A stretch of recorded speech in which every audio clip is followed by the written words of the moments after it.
Hello, ladies and gentlemen, and welcome to the Polyhedron Claddercast, episode 113. I'm Steve Tudor. I'm Andy Lewis. I'm Sid Gill. And I'm Rory Summers. I was about to say, just want to give Andy a prod. He looks like he's fallen asleep there. I was actually thinking, is it not 114? Because didn't we do this last time? No, we did this last time, but we are definitely on 113. Okay, that's okay then. Yeah, no, you did this last time because you're an arsehole. I didn't do this last time. Yeah, you said you got the number wrong when we didn't. You did. You did get the number wrong. No, I recorded that bit out. No one knows that. Yeah. Anyway, this is episode 113 of Polyhedron Collider, and we're going to talk about UK Games Expo, all right? Have you got those notes open, Andy? The boss is feeling feisty today, isn't he? Right. It's like having a biscuit. Anyway. Yeah, oh, by the way, yes, if you do hear an odd noise, it's Sid eating chocolate digestives. Oh, it's a rare treat. I never get chocolate digestives in the house. Really? Yeah, they don't often arrive in this. We don't generally have biscuits because the boy smashes them by the packet. Fair enough. Good lad. But it's barbecue season, isn't it? So s'mores are being made, which means there's chocolate biscuits and huge big marshmallows in the house. Nice. We're here to talk about UK Games Expo, which is on Friday the 3rd of June till Sunday the 5th of June. The beauty is everyone's got that Friday off, so no excuses, because it's Jubilee weekend. It's at the NEC in Birmingham. We're going to be there, and we've done a bit of research to try and work out what to get excited about, haven't we? Yes, Rory has. Yes, Rory has, yes. Rory has, Andy has, Steve has. The whole thing has blown my mind, so I'm looking to you chaps to put me on the straight and narrow in this session today. Yeah, good luck with that. And you've come to us for that? Well, who else can I go to? I've got no other friends. Nobody loves me, really. Okay, the biggest tip for the UK Games Expo, wear shorts. That's my hot tip. Comfortable shoes, shorts. Can I wear a T-shirt as well? If you have to. To be fair, Rory's right. It does get very warm in there. It can get very warm. Well, see, the last time I was at the NEC for a convention was the motorcycle show about 20 years ago. I've got a feeling this will be nothing like that. There'll be a few fewer motorcycles. The other thing I would say is try and carry a bottle of water around with you. Yes. So shorts with big pockets. Yeah. And T-shirts. Do what I'm going to do and wear a utility kilt with boots. That way you've got pockets on the sides, got comfy shoes. Space for your dram. Mm-hmm. When I get thirsty, I'm just going to go to the press area and get a free bottle of water. You did that last time you were there, and we completely didn't take advantage of that. No. And also remember, guys, as the press area, we get to go to the press loos as well, so we don't have to queue or go in those grotty things. That's nice. Yeah. Yeah, well, that's it. Nothing can prepare you for the smell of the hand dryers in the NEC at 2 o'clock on Saturday afternoon.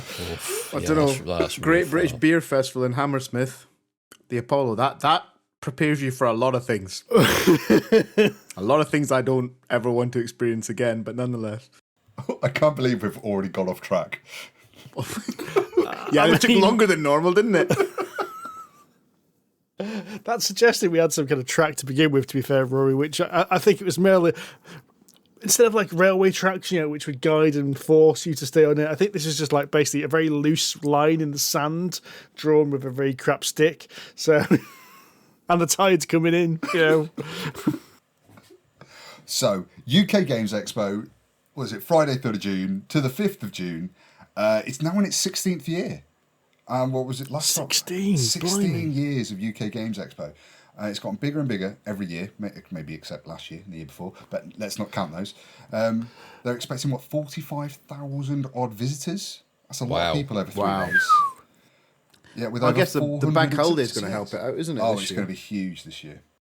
Well, it might have. It can go one of two ways, I think. I think it probably will be massive because everyone's off. But because it's the bank holiday weekend, it might be that folk are just doing other things. I sincerely probably hope not. But celebrating the Jubilee, maybe.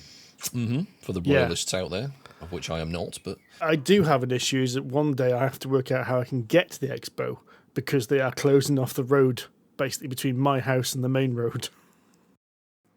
Well then, let's not dilly-dally then. There are lots of exhibitors, lots of games on show. We have got no plan for this. What we're going to do is we're just going to talk about some exhibitors and talk about some games that have tickled our fancy. or exciting or whatnot. And usually what we do is do a round robin of everyone just picking something. But of course, Sid doesn't know what's going on at all. He's a very confused little lamb and he needs Bo Peep. That's what he needs. He needs some steering. I'm not wearing the dress. Well, Andy can wear the dress. He's halfway there wearing his kilt anyway, so, you know. Just give me a very large stick with which to beat you, and I will be very happy. There you go. He can borrow a bit of gingham or something and just do the top half as well. I look like Rimmer. Okay, move on, please. Anyway, yes, moving swiftly on. On the basis of what we've done is we've got a little note together that we're working off Sid. We did this thing when we did the preview at the beginning of the year about you not knowing anything, so picking what you were excited for. Yes. So I'm going to say, why don't you kick us off by picking something off this ridiculous long list that Rory's made, because I can't claim credit for any of this, and then just so we can tell you why you should be excited for this very thing. Okay. I will do that. So, I will start with Waggle Dance by Bright Eyed Games, because I've heard Rory, I think, mention that before. Yeah, this I think this made it into our 100th episode as one of my favourite games. Now, Bright Eyed Games have got the second edition of Waggle Dance. It is quite a light medium game of dice placement. Now, reason I'm really excited, the reason I'm definitely going to go check this out is I want to see what the differences are. I already own the first edition, although I've lost a number of pieces. Not enough to like really stop me playing it, but just enough. So I was like, do I want to get a second edition? There are some extra bits in there. There's the new solo mode and some new cards in there. But Waggle Dance is essentially a dice placement game, but it's got that really great aspect of a dice placement game. Well, what you actually roll, although it's important, no roll is ever bad. So a 1 is equally as good as 6 as long as it fits into your plan. You have to roll with what you've got. You place your dice on these cards to send your bees out to go and collect nectar. You turn nectar into honey, and as soon as you've got enough honey in your hive, depending on how long you want to play for, you win the game. Really quite straightforward. It's got this nice little kind of almost like an engine to it. You have to kind of really plan ahead to be able to trigger certain things off that will work. It was always quite light on player interaction. The player interaction really stems from your ability to read what your opponents have got down in front of them, because it's more or less quite a lot of open information, and then reacting to that to stop them getting what they need. So Waggle Dance is one I'm definitely going to check out. Fantastic new artwork. It's part of a trilogy of games, and the idea is that when you stack these 3 games next to each other on the shelf, the spines will create one overall image, which I really like the idea of that, and I might just have to buy it for that reason alone. Awesome. It's Waggle Dance. So are you hoping it's going to fix something in the old game or make it better? Because it sounds like you really love the old game. So I really love the old game, and I really love the isometric art in the old game. I don't think there's anything wrong with the old game. I'm really looking to essentially just upgrade it to the new artwork, to get the nice spines, because I definitely want Termite Towers. And if I'm going to get Termite Towers, I'd like Waggle Dance to match if they're part of a series. And there's going to be there is going to be some streamlining, no doubt. It's a second edition. It's an opportunity for Mike Nudd, the designer, to go back and tweak some of the things that maybe he wasn't quite happy with first time round. I think it's a great game as is. I'm just looking for this new version. And I can heartily back it up because I've played it as well at your recommendation, because I played it up at Nerdy, actually, in Shrewsbury. It's very good. It is very good. I can concur completely. So I'm looking to probably get this as well. And yes, acquisition disorder and completionism will take over. So if Termite Towers is part of the same series, I'm going to be in. Yeah, you. Then there's a third one after that as well, which I think. So the first one's bees. The second one is termites, obviously, and then the third one was planned to be, I think, leaf cutter ants. And they'll all be dice placement games with a similar mechanic, but each one adds more complexity to the previous ones, but is in its own way its own game. Okay. Are they going to be like the Century games where they all sort of linked? Can they be put together, or are they all sort of independent? I don't in your own think right, they're going to link together. I could be wrong. That could be part of the new second edition thing. But I think if you've played Waggle Dance, there are new aspects. If you want to move on to Termite Towers, which I did at the playtest zone, I think in 2018. it takes the core mechanics of Waggle Dance, gets rid of some stuff and adds a load of new stuff to it. But like that core section of the game and how it plays is quite easy. So if you've played one, the teach for the second is a lot easier. But still, two very different games. Done. Cool. Nice. That's two games done already. Two games in one fell swoop. Look at that. It's almost too efficient. We need to slow down and cause some chaos and mischief or something. This is why we need lists. Speaking of mischief, there is one game, right? And it's mostly the publisher that's jumped out at me here, right? I don't know who's going to answer me back on this one. Honeybadger Games. Oh, they're not, well, yeah. The only reason I've put this in is because every year I go and say hello to them because they make loads and loads of jelly. It's sweets. It's sweets. Yeah, I do think they do publish some games because they made a chocolate-based game that we played at City of Games a few years ago, and it was basically almost like a Russian roulette of chocolate, where you just pick a chocolate and there's various rules around it, and some of them indicate what kind of chocolate's in there, and ultimately there's one filled with Marmite, and if you get that one, you lose. And Mr. Tudor. That is a face. That is a face I will never ever forget for the rest of my days. It was actually quite a clever game, wasn't it? It's Yes. like a deduction game where it was like the poisoned sweet is dark chocolate, what one person might have, and you had to ask people questions, try and put all the answers together. If you ever played Cryptid, which is the game about like finding the monster, it was like a really simple version of that, but you get to eat a chocolate every round. It's not good for you, but it is very nice. But yeah, so they've I forget the lady's name now. I can't remember, but I say hello to her every year. I'm terrible with names, but they make this full range of jellied, essentially polyhedrons. So jelly polyhedrons in lots and lots of different flavours. Their rhubarb and custard is particularly good. But Alora got a load of them for my 40th, so I put them on my cake. So if you had any of those, then that's where she got them from. I barely remember your 40th. Nah, me right? too. The cake time of the night. No. It's quite blurry. Aye. But yeah, so they do lots of the sweeties, and I think they do some earrings and jewellery as well. But I go for the sweets. Cool. Oh, I wasn't expecting that as an answer. There you go. It's not just games. Yeah. Oh, are we going to have a full-blown street food session as well? Is that what's going to happen? Like no, well, I don't know. It depends on what rocks up outside, because they usually have a fair few street food kind of vendors outside. But they're fairly, if I remember rightly, they're fairly sort of bog standard, fish and chips, pie and mash, sausage and mash, and maybe some kind of wrap. It's nowhere near to the quality and variance of Aircon. Which I get the impression the NEC kind of dampens down the ability of some of them to operate. If you want to have a little bit of a stress-free meal, this is a bit of a handy advice, and you're happy to allow a little bit more time at the convention, Resorts World is effectively across the lake from the NEC, and it's like 5 minutes extra walk. And there's loads of restaurants in there. They're chain restaurants, but there's loads in there. And then, so I think the last time we went, when Amanda came with me, we went there for a meal because it just meant you could decompress a little bit from the expo, just have a bit of a breather.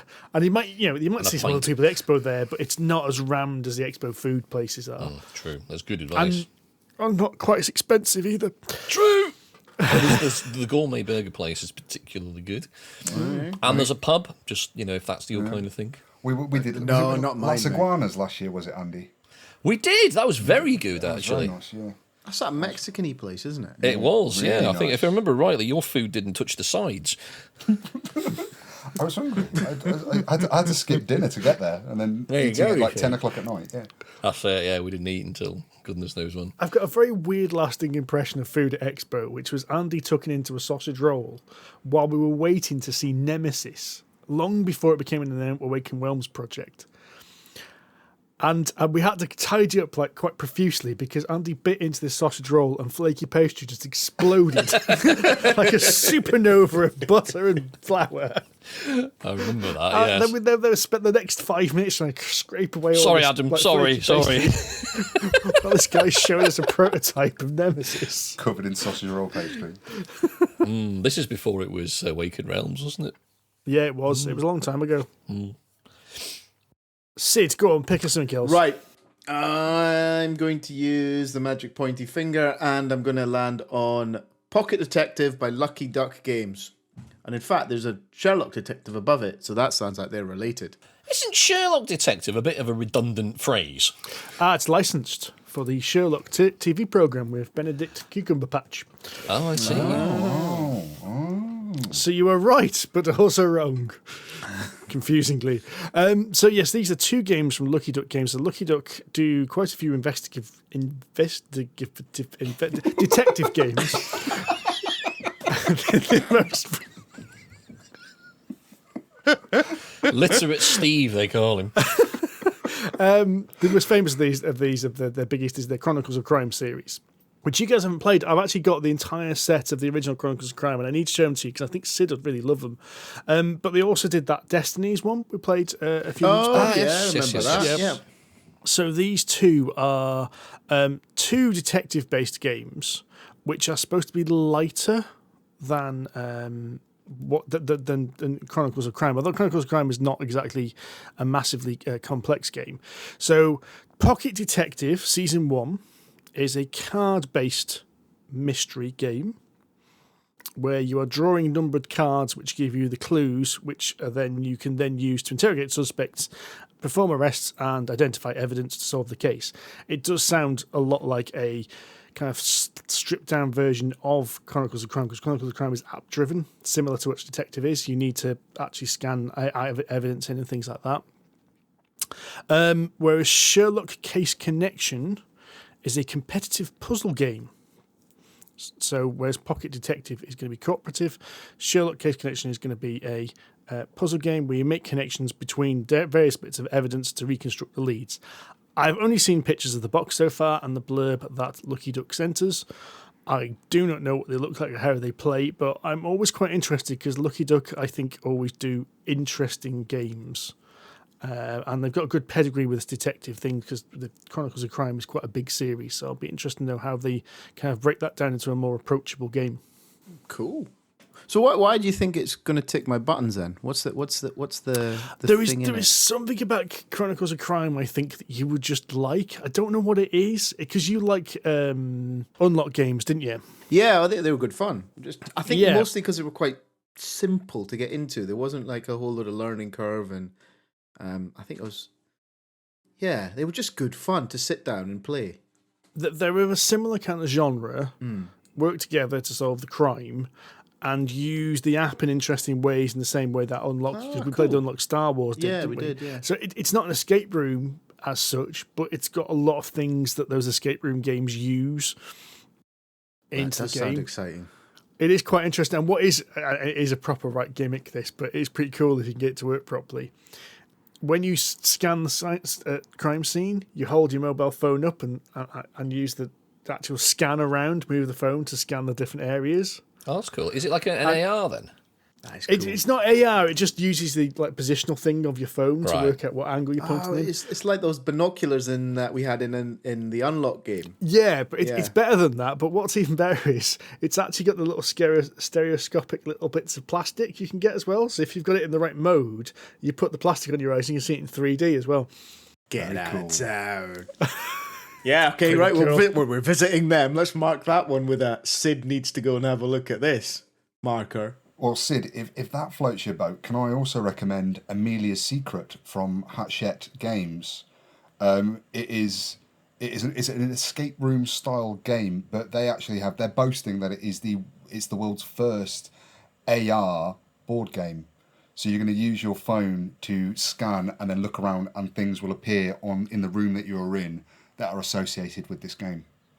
Yes, Rory, my friend, you can indeed recommend such technological genius as you have just described. I'm marking that with the Sid must go and visit icon as well, if I can work out how to use Google thingy-majigger my bob.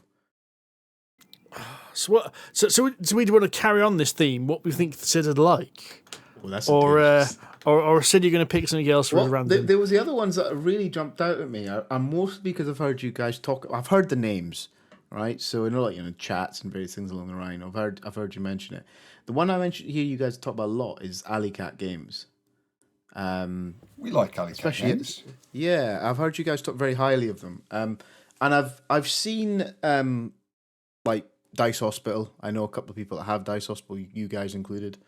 But on here, you've got Dice Theme Park, and 2 of you've added Dice Theme Park, I think. Yeah. Yes. Yeah. Or 3 of you.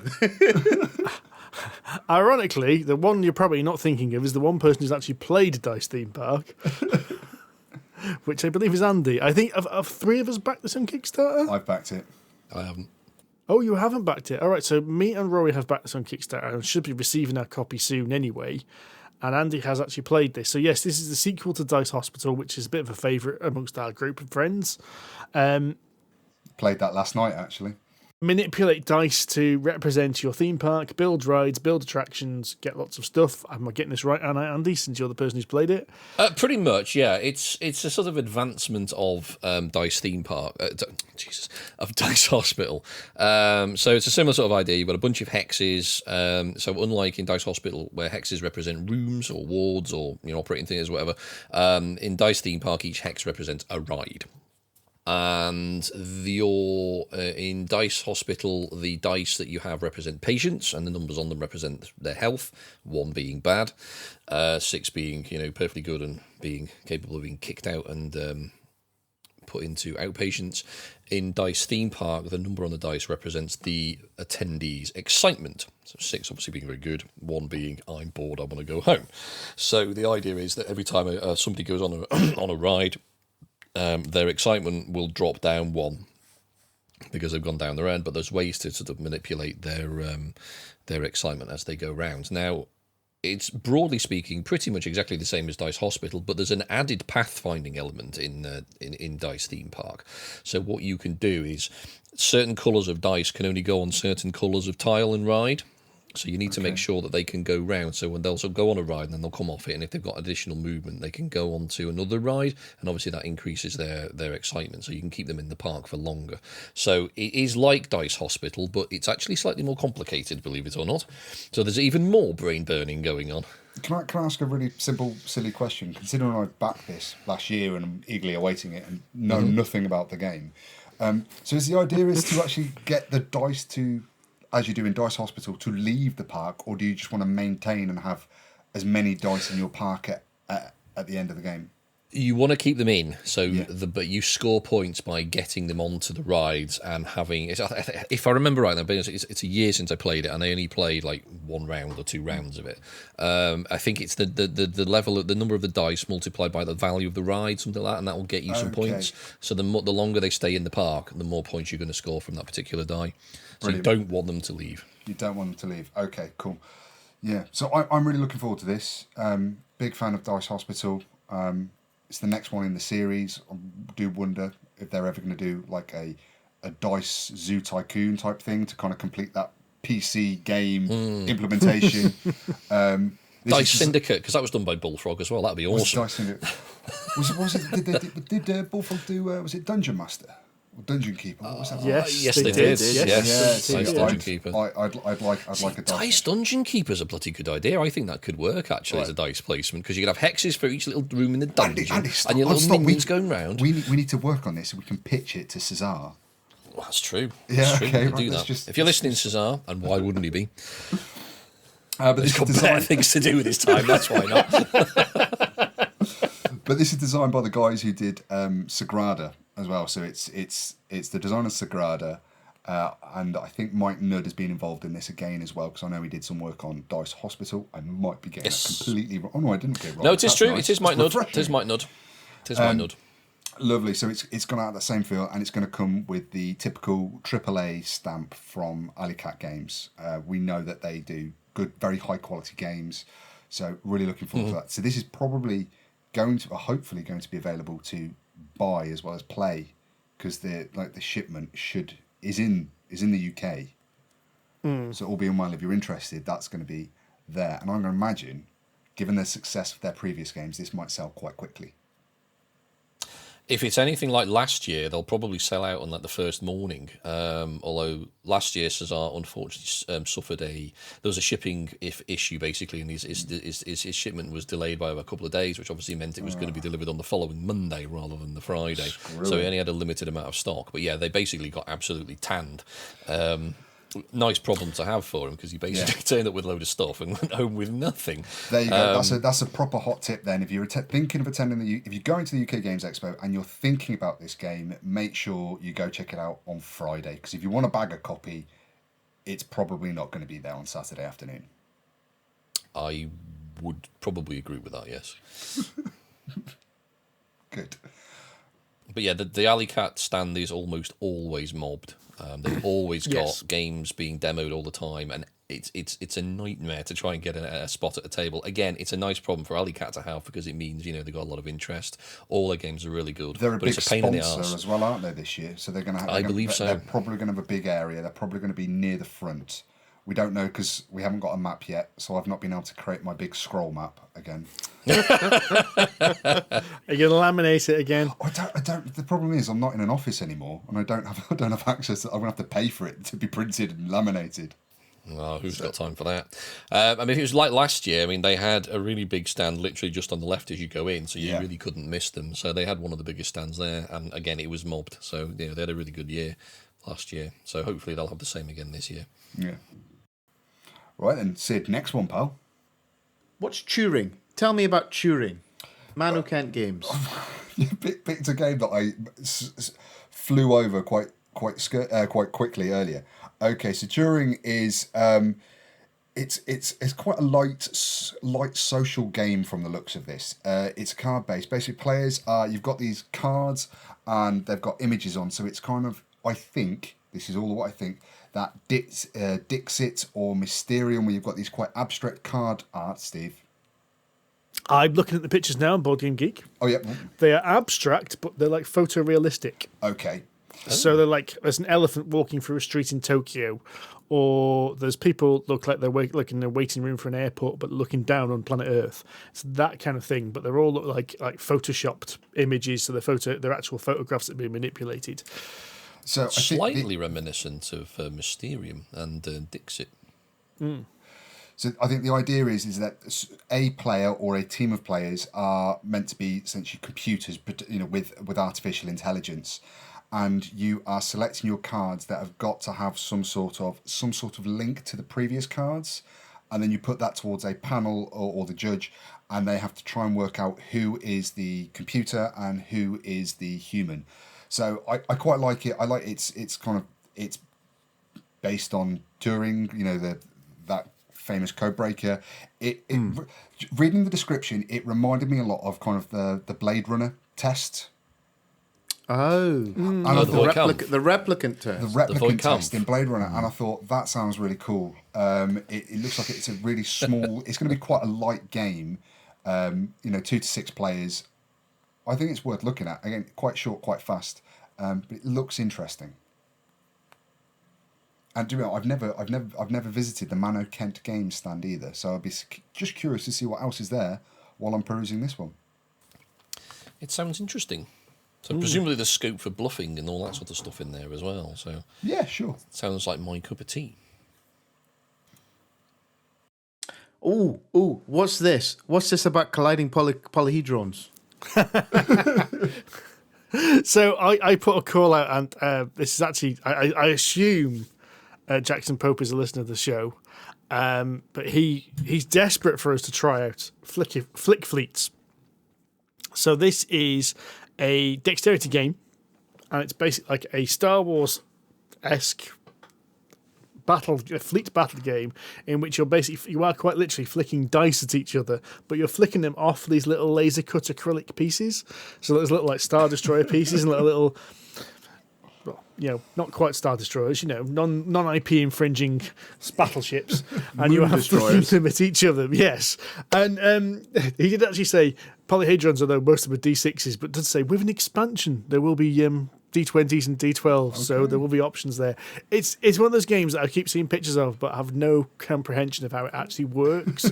I think like 5 minutes just flicking these things, I think you'll get a good idea of how it works, and it's one of those things you'll get a good hands on at the expo rather than seeing just pictures of it and be able to work out is it actually fun or not, or is it just a gimmick? Like Ice Cool when you see people playing it looks weird, but when you're actually playing it, it's quite fun. Yeah, watching things go crazy. So I'm definitely intrigued for that one. Yes. Oh yes, well that is getting the mark applied to it.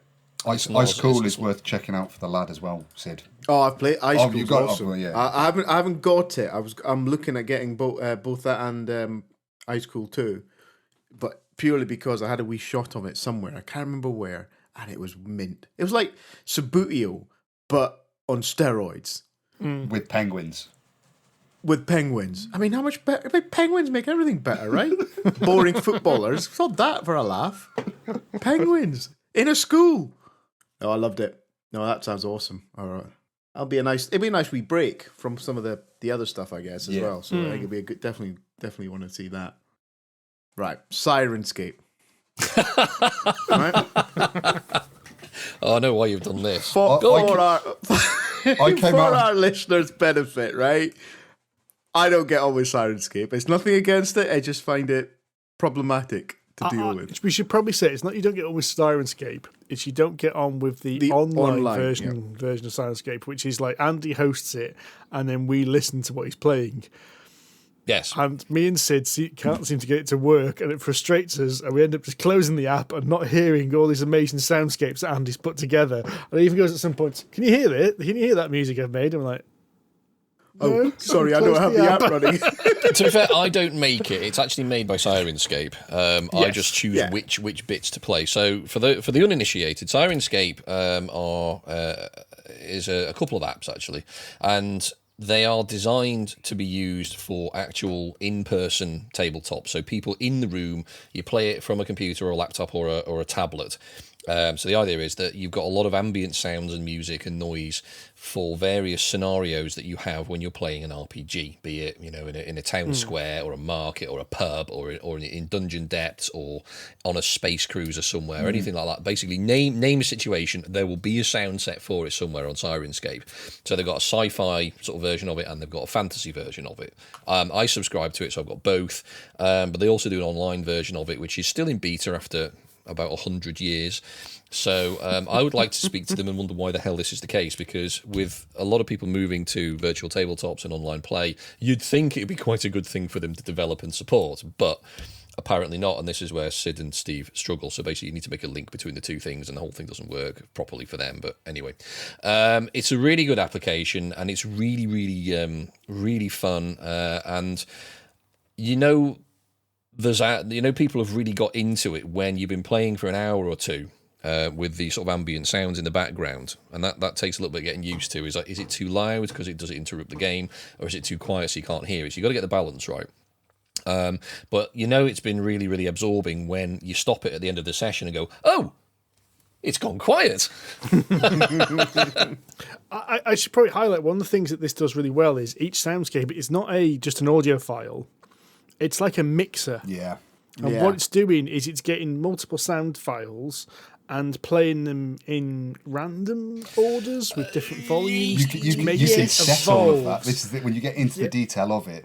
You can set, so if you're having a goblin ambush, they'll have various noises that goblins will make, and that will be more or less randomized, but you can go into the minutiae of that and you go, I don't like that individual sound, I'll get rid of that. I'll tweak this, I'll have this occurring more frequently, I'll have this one a bit louder. And then you can set them all up as special effects as well. So if you wanted that particular good goblin noise, you can take that and just have it as a quick press button and set it as a different volume and everything. So that's when the goblin is shouting that command, which is really important to the narrative of your game. You just hit that button and it plays it. Sirenscape is brilliant. I do love it. Yes, it is. But I spend too much time doing my maps. I don't have enough time to then do Sirenscape. How you guys have described it there sounds amazing. It is. It's just the streaming part then.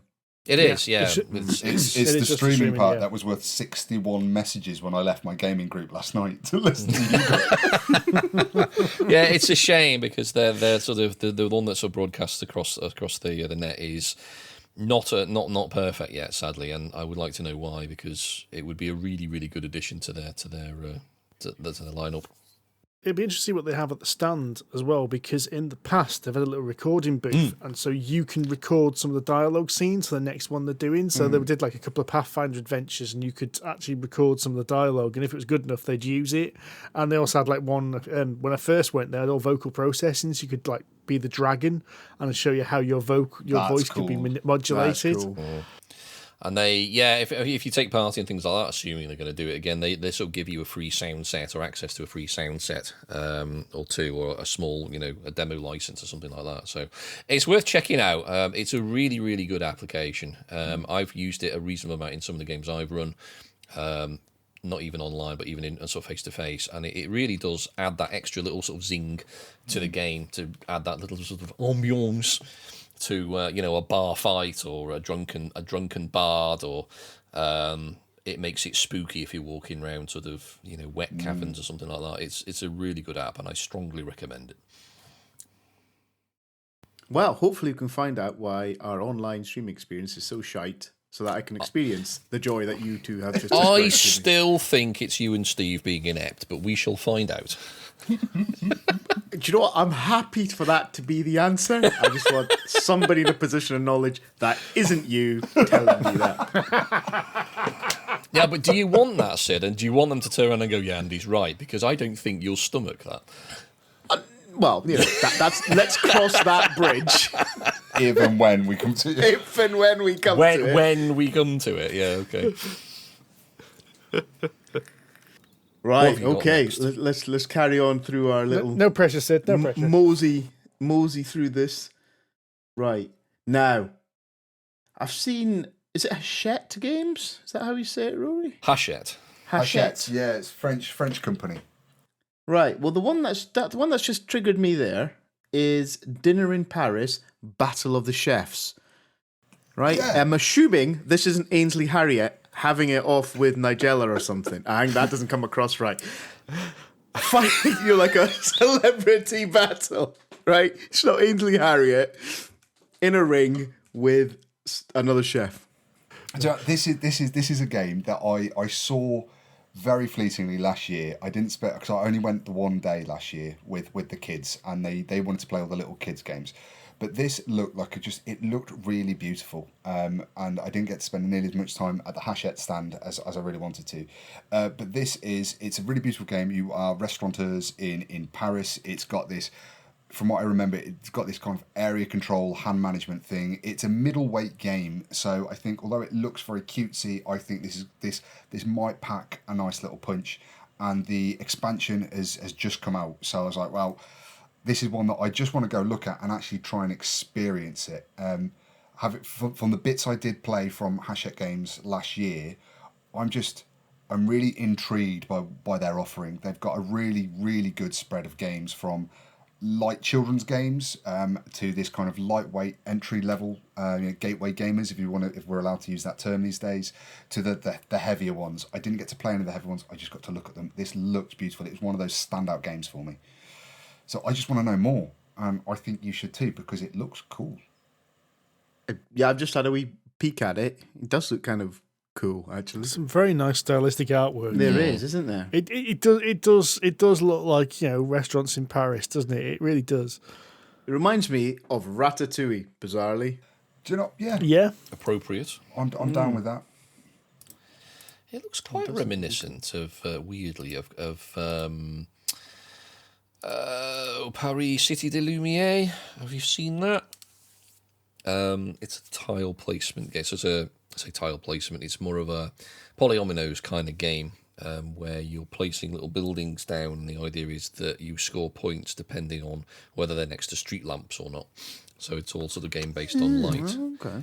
And you can place little effects down. So if you haven't got a lantern sort of nearby, you can take like a special move and put one down. But of course, it can benefit your opponents as well. So opponent, it's only a 2-player game, but it's really quite good. I can't remember who does it. This one, the dinner in Paris, got those really cool little 3D buildings. I don't know, they just really pops for me on the table. I like that. Simple, but it just looks really interesting. It's not new. I think it came out last year or the year. No, it must have been the year before. But the expansion's new, so that's why I want to go. Okay. Check it out. I want to go and see Hatchet as well because they've got a couple of games I've got my eye on and have had my eye on since last year as well. Yeah, I think last year was when we first saw them, first become aware. Like there's Quetzal, which looks really cool, and then there's what was the other one? There's Ganymede, Iki, which is Ganymede. There's Iki, that's a Japanese one, which is like a sort of rondelle where is more my style of sort of dry boring Euro kind of thing. But there's also. Is it Daimyo as well? Is it called Daimyo? It's an area control Yes, that's game. the area control with all the minis as well, and those minis look really the tidy. minis are optional, but they do Yes, look lovely. So that's another reason I'm interested in having a look at that. I've resisted it for a couple of years, but Well, we're talking about Hachette, and they've got the Sobek, the 2-player Sobek.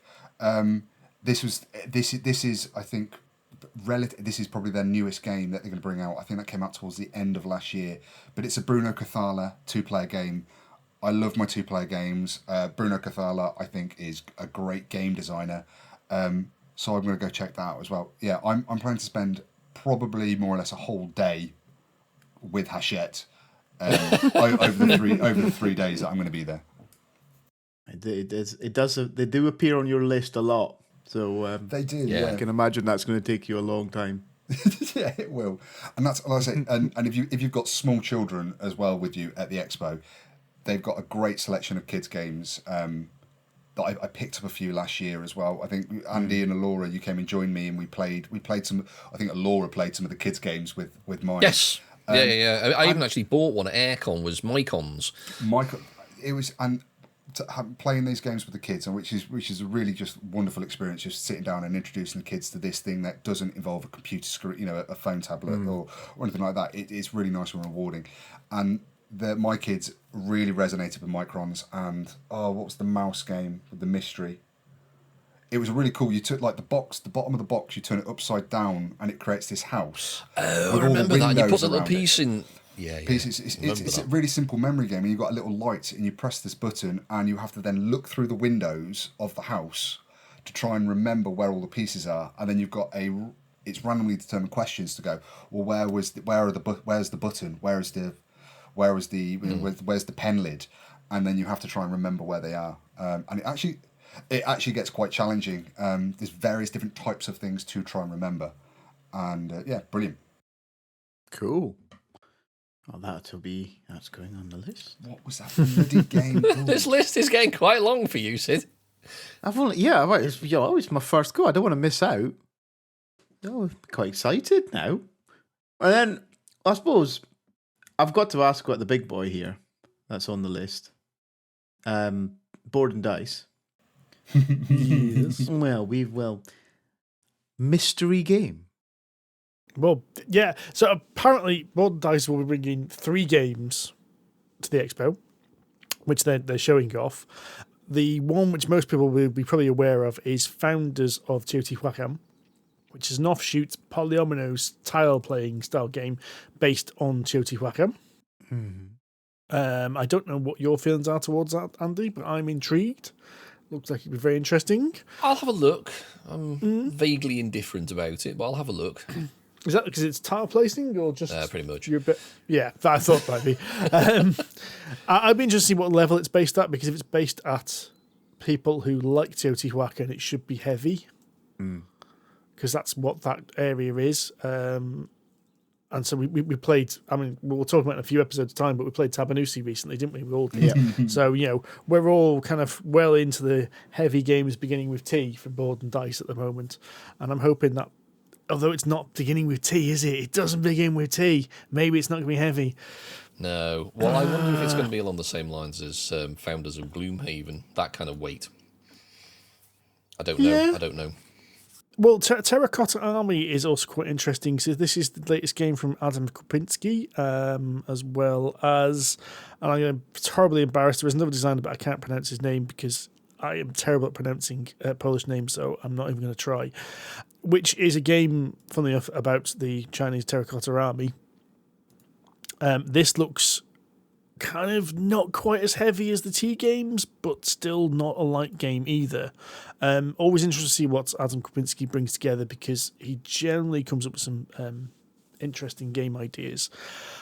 As for the mystery game, Board and Dice are actually purposely saying we are bringing a mystery game. So there's going to be another game they're bringing in which they're not releasing any information about, and we won't know until we get there. Awesome. Ooh. So what that will be, I haven't a faintest clue, whether it's another T game, whether it's something from Adam Kopinski or someone else. I have no idea. They must think this is pretty big to be keeping it under wraps, I think. But on the other hand, Steve, from how long it took me to do the amount of research I've done, I think all publishers are doing that this year. And well, no one's telling us what they're bringing. So. I got to admit, cons in general, it's difficult. I mean, maybe we should have prefaced this at the beginning of the episode. Cons in general are always difficult to work out what's going to be there. And it's easy with something like Gen Con and Essen Spiel, because Board Game Geek get behind them, so Board Game Geek start making this massive automated list which includes all these games. And UK Games Expo doesn't seem to have as big an eye on it. So it is really difficult to work out what people are bringing. At least with this one, Board and Dice have said, we're bringing Terracotta Army, we're bringing Founders of Teotihuacan, and we're bringing something else. We're just not telling you what it is yet. But yeah, you're right, trying to find it. And this has been the problem every time we do this. There's a good chance that some of the games we've mentioned in this podcast might not be there. But we're rather hoping they will be, and we won't have egg on our face. Well, the publishers are going to be there. We know that at least. So yeah, and I think all the publishers we've mentioned were all pretty. I think most people we've mentioned should be there without some unknown disaster. But I mean, I've done this before. I've got excited about a publisher being on that UK Games Expo exhibitors list, and they've even been on the map. And then you've gone there and gone, well, they're not here. And there's an empty area where they should have been. And then halfway through the first day, the neighbouring stores expands just a little bit to take up the extra space. Yeah, I mean, things happen, unfortunately, but yeah, it does. It is true. Right, is there anything else that takes your fancy, Sid, or should we just? Well, there is so much. Frankly, I feel we'll be overwhelmed. I feel like I will arrive at this hall and I will stand there for a few moments, confused. Yes, you will. Okay, that's all right then. And if me and Andy have anything to do with it, you will have about 500 milligrams of caffeine running through your system by that point as well. I suspect that will be required. I might take the hip flask as well, just to calm me back down again. I think probably we've hit all the ones that were really kind of jumping out at me, but there is one that I've heard, I think, about, but I don't really know why it rings a bell, and that's Moon by Sinister Fish Games. Why have I heard about Moon? Sinister Fish Games produced Villagers, which is kind of, I think it's the most played game in my house over the last 3 years, or since it came out, 4 years maybe. And this is the third game in that kind of small box system from the same designer and same publisher. So it's the same designer, Harkin Gardner. The other one they did was Streets. Weren't a massive fan of Streets. I mean, we found it a little bit faffy, but you can see what went into it. Well, Moon is the third game, which is going to be a kind of pick and pass hand drafting game where you're basically building a moon base. We'll explore and do expeditions onto the lunar surface. Don't know much about the game as it is at the moment, but with Villagers being so good, I am excited to see what this is and how it's done. I mean, even my disappointment with Streets hasn't tempered my excitement to go see this. And they're all in the same size little box, so easily fit on the shelf somewhere, and it's all crammed in. I mean, the amount of stuff crammed into that Villagers box is ridiculous. It's like a Jack in the Box and take the lid out. It's all crammed in so tightly. It's very true, including like the box of really nice wooden coins they've got in there as well. How they managed to squeeze all that in is quite impressive. But yeah, like you, Steve, I'm quite interested to see Moon. I enjoyed Villagers. I like the way they do it, and they've always got a really good, exciting, very vibrant stand. Yeah. So they're always doing demos, which I think is one of the reasons you should go and see them. They're pretty hard to miss. Their stands aren't usually the biggest, but they're definitely one of the busiest. Yeah. Yes. I will say that Moon's going to be hitting Kickstarter in July. So if you're interested in this, as we are, this is going to be kind of your only opportunity to really get your hands on it and have a bit of a play of it before it comes to Kickstarter to finally make up your mind. The last two have been really successful, really well received games. I don't know, like Steve and Andy, I don't know much about this, but I'm just excited for the fact that it's the third one of this series, same designer. Got big hopes for it. Cool. Well, I think you've probably answered all my questions, frankly, for now. You've blown my mind. But I feel more organised. I feel more structured in where I kind of know a few landmarks now to go and check out, I reckon. That'll disappear as soon as you turn up. You'll be out. But what I was going to do is Rabbit I was going to bring the wee man's kind of toddler reins with me, and I'll just hand them to one of you, and you can just walk me around, okay? Just keep me safe. I won't get too far away. Just make sure if there's a road I have to cross that you help me across that road. The trick is, Steve, you get a helium balloon and tie it to the back loop on your belt. Right? And that way, it doesn't matter where your kid goes, you can always spot them. You just look for that balloon. That's a good shame. That's a bloody good idea. I never thought of doing that. I'm going to have to do that to the wee man now. There is actually, to be fair, in all seriousness, there is a kids sort of family zone. It's usually towards the back. It's all fenced off, but if you do bring... Oh, okay. Well, we could just leave you there. I mean... Hey, come on. I can play big boy games. Yeah, you kicked our ass at yes. Tanusi, yeah. I know, yeah.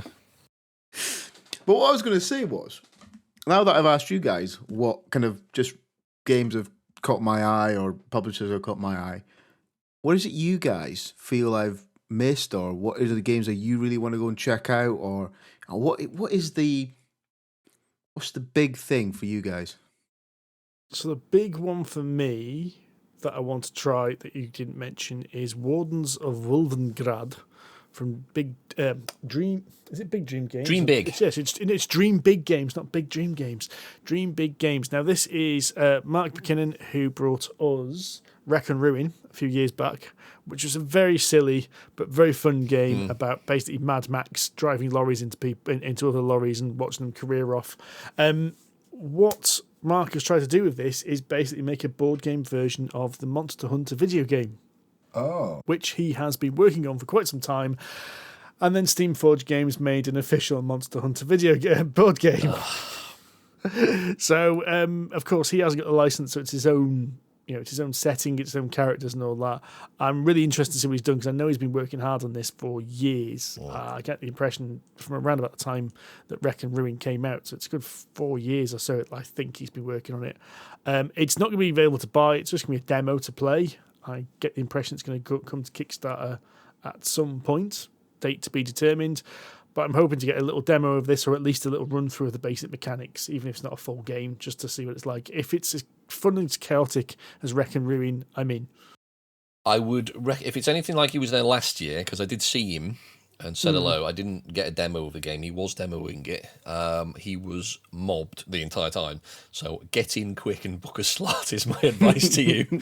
I will probably just have him to just quickly go over the mechanics and then, because you're right. He's always busy and he's kind of a one-man band, so he's like, trying to do 3 things at once. Yes, yeah. So when I turn up and go, hi, he's like, just add another monkey wrench into the works. But it did look fun. The people playing it I saw last year all seemed to enjoy it. It is a co-op, I think up to 4 players, I think he was running with last year. Whether it supports more than that, I don't know. But it did look fun. It did look pretty hard, actually, because the players playing it, even with Mark's help, were getting a proper kicking. So it looks difficult. And this was only like the sort of baby's first monster that they were hunting, so goodness knows what's happening next. The only other thing I wanted to mention, which actually isn't on this list, is I have been informed by the PR wizard, that is apparently their official title, that Free League will be demoing the Ruins of Symbaroum 5th edition rule set, and that's going to be the big thing on their stand, but everything's going to be available there to buy and have a look at if you want it. They're also doing book signings, so if anyone wants book signings, yes. I think what's his name? I want to say Martin Grip. Yes, is going to be there. Yeah, the artist is going to be there for Alien, and they've got the Vason fella there. There's quite a few of the big boys there for free league. I'm going to take all of my core books along just in case. Well, I'll take my entire Symbaroum collection. I'll need a trolley for that. But I can't be arsed carrying all the weight around like some kind of hobo. So I won't be doing that. Plus, he'll ruin my book with that silly signature. No, I'm not having that. But I'll definitely check them out. But I think there is also... Vason should have just about been released or going to be released, so there might be some preview copies of the English physical one. books, the English one. Yeah. And I think there is some One Ring starter set, kind of, like what the guys from the Effect podcast did for Alien years back. Right. They're going to be running like an Expo special campaign or something like that as part of the Free League stand. Oh, that'll be fun. That could be interesting. I do wonder if we rocked off it, how they would handle us. I think it would be some comedy genius, frankly. As to what I think it should be recorded for all posterity. I suspect some of us may be asked to leave the premises. Probably, but you never know. We never know. Mm. But the game director of Coriolis is going to be there, so that's one that could be quite interesting to have a wee chat to. Say hello. As well as Mark Boye and Cyborg creator, Stockholm Cartel or whatever they call themselves, Johan Noor. Nils, I think. Nils. Game director of Vason is going to be there. So, there's... the game designer Symbaroum is going to be there as well, Andy. So if you do want to have a chat with him, I will definitely have a say hello to him. Yes, very much so. He's going to be there. So there's quite a few interesting things happening on the Free League stand. Right. Well, that's me on Friday then. And of course, there will probably be something about Blade Runner. Yes, because that Kickstarter's still ongoing, if I remember rightly. It's still ongoing, but I think it'll probably be finished by the time we release this one. Yeah. But it won't be long closed, so I suspect there'll be some kind of promo material floating around for that, given how big that Kickstarter has got. Yes. No, that'd be really, really good. I'm quite looking forward to that. So I'm sure we can maybe get some juicy tidbits of information from them. And given that we've now fallen down one of my favourite rabbit holes, we might as well live down there for a moment. And Modiphius shall be at the expo as well. Yes. Yeah. And I think they're going to be looking at the new Dune box set that is being released. Adventures in Imperium. I'm looking forward to that. Which would be quite nice. And that's another game we are all itching to replay, having played the beta, which feels like absolute years ago that we played that. It was literally years ago. It was about 2 years ago. Was it really as long as that? I think so. Yeah.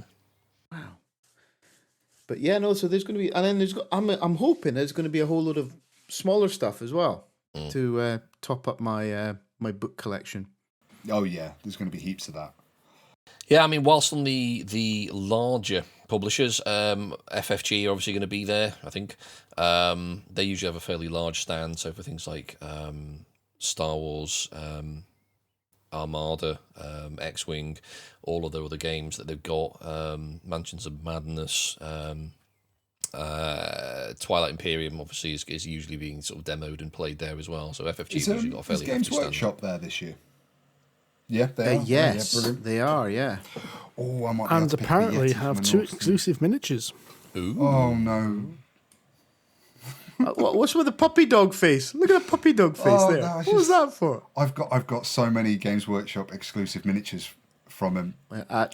Doesn't stop Andy, does it? No, So but why it's should it like, stop I you? mean, this means I've now got to go buy. If I'm going to an event where there's going to be an exclusive Games Workshop miniature, I've got this box in the loft which has got all of my exclusive miniatures in pristine condition, that I have no intention of ever opening or selling for some reason. I just want to keep them. So I've now got to go get some more. I might have a look at those because it'll be a nice departure. According to the website, you can also pre-order your Warlord Titan. As in 40k scale Warlord Titan. Is it a Forge Yes. World one, is it, yeah? Yes. That would be ridiculous.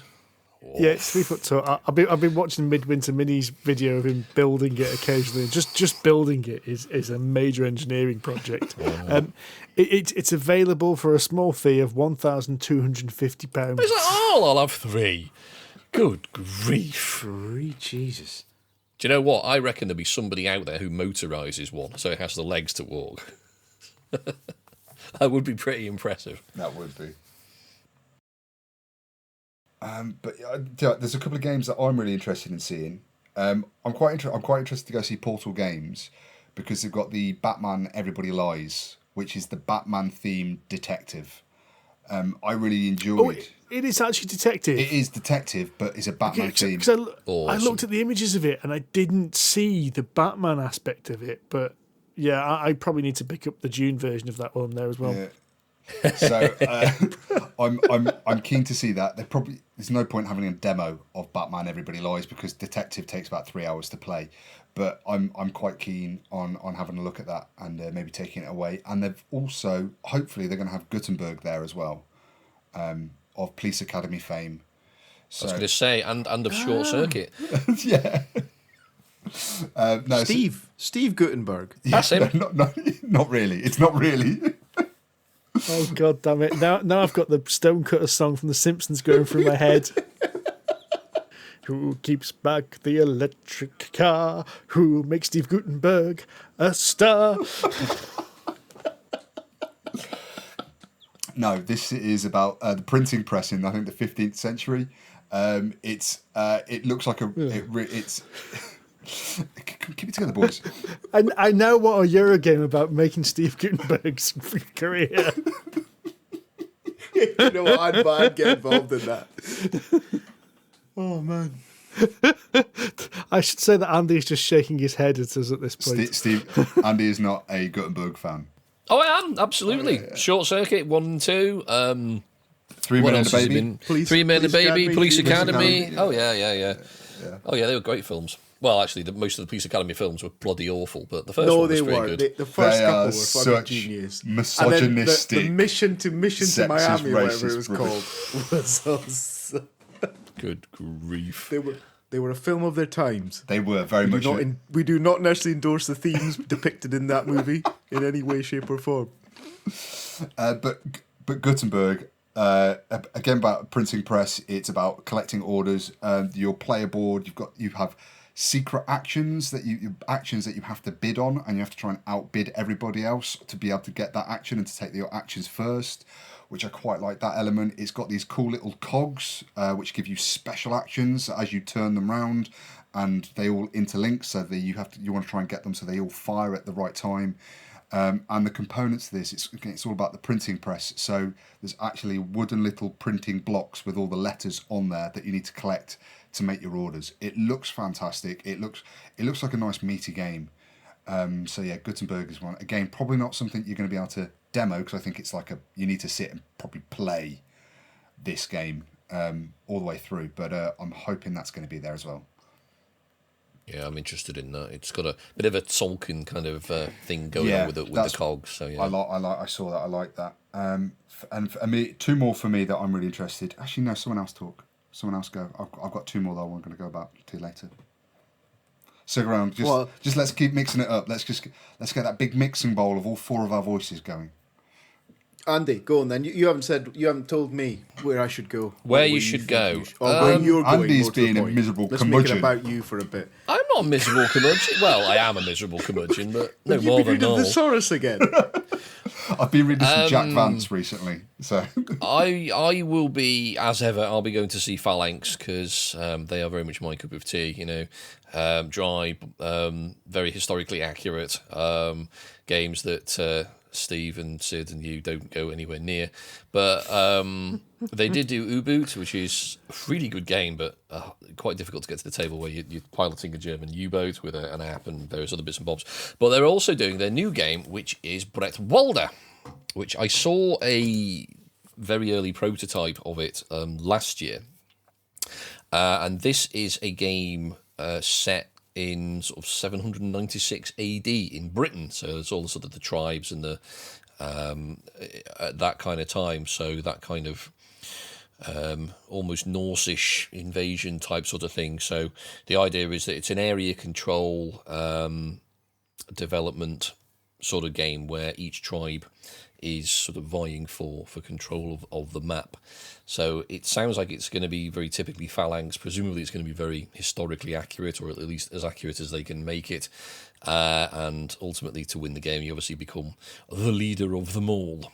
I've typically been quite impressed with Phalanx's games. They've always been very well made, very well structured, very well put together. So I am very keen on seeing this, because it looked quite impressive when I saw it last year. So now it's basically on, I think it's on pre-order now, so there's probably going to be a Kickstarter campaign very, very soon, just to go and see what that's like. And I'm hoping to be able to get a play, because they weren't offering a playthrough last year. So hopefully I'm going to be able to sit down and see what it's like. So I'm very keen on seeing that.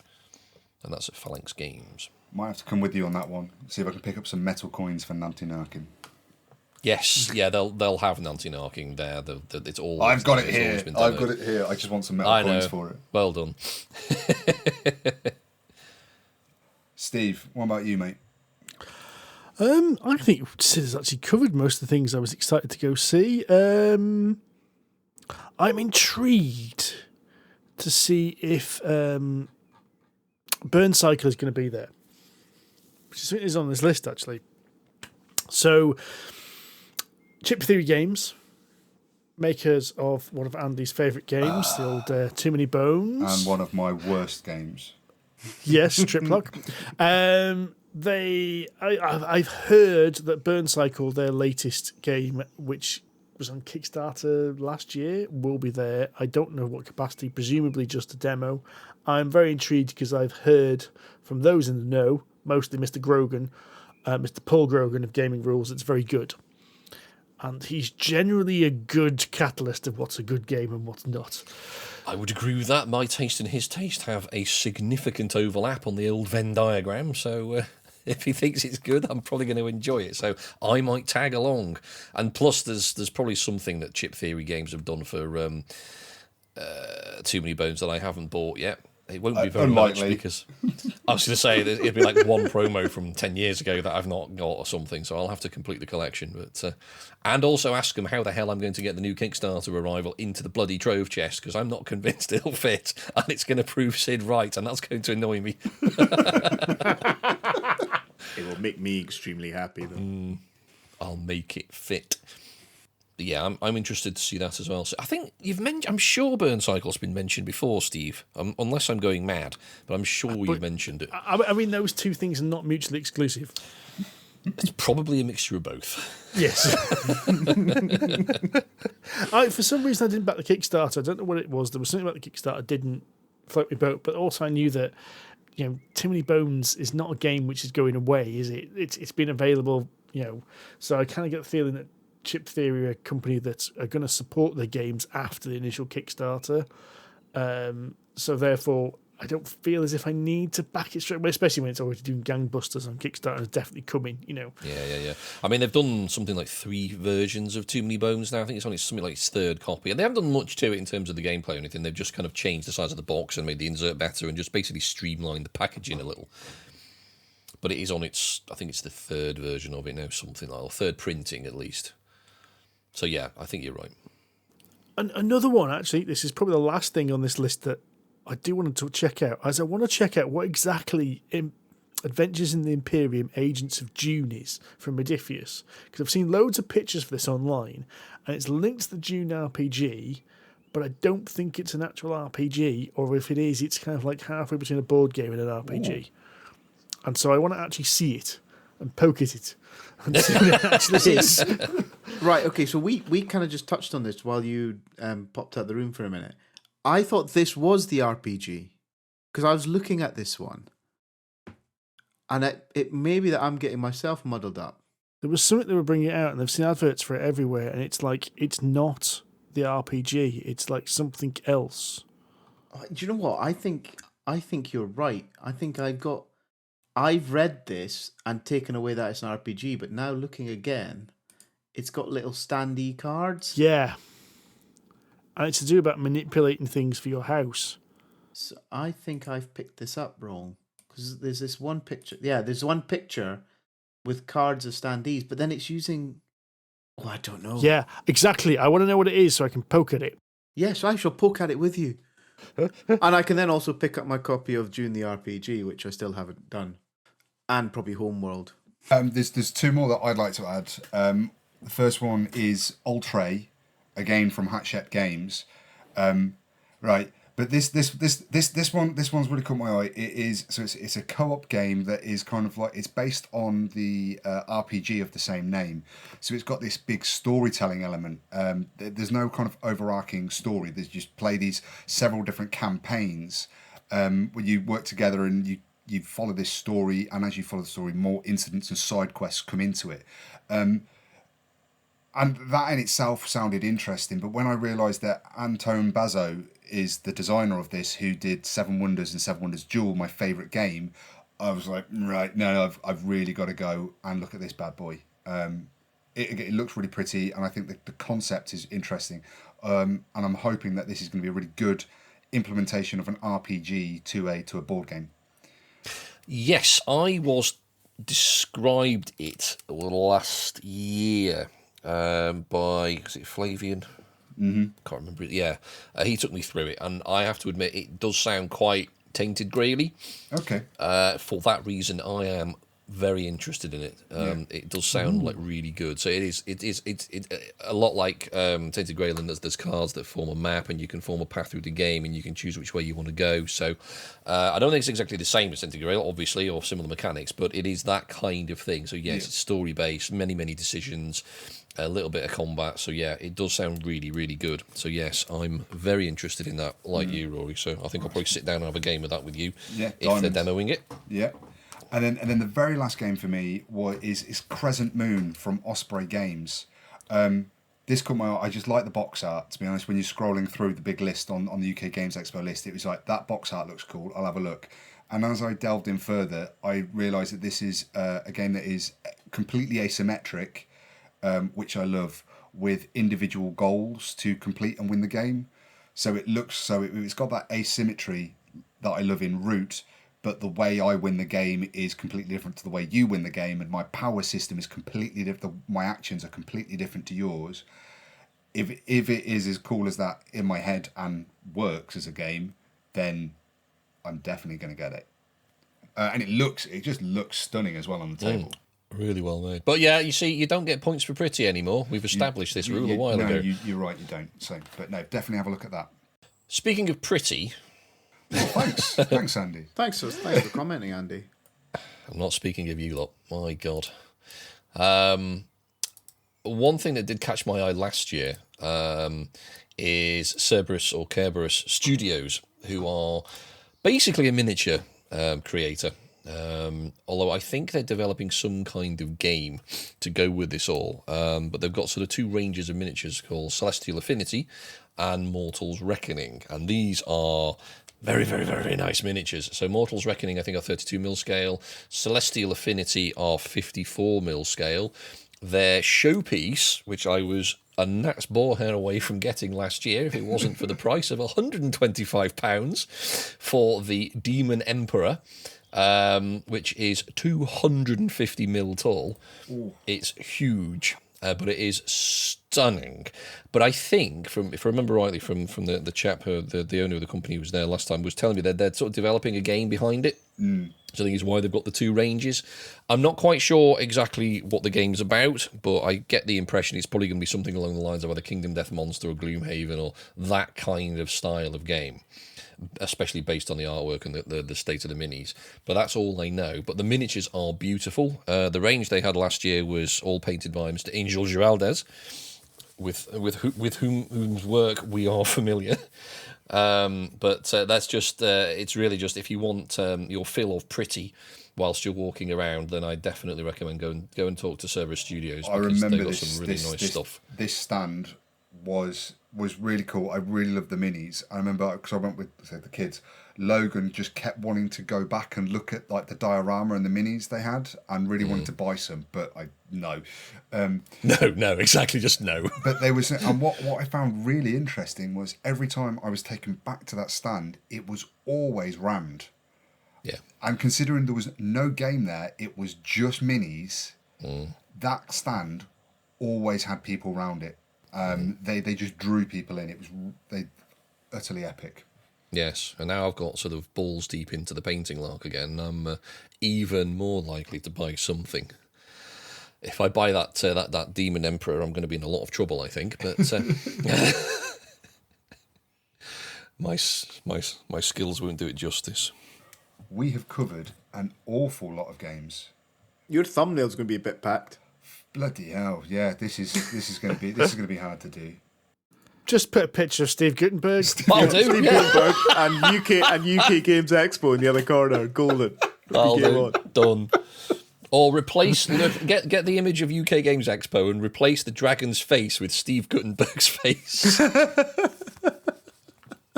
Mahoney.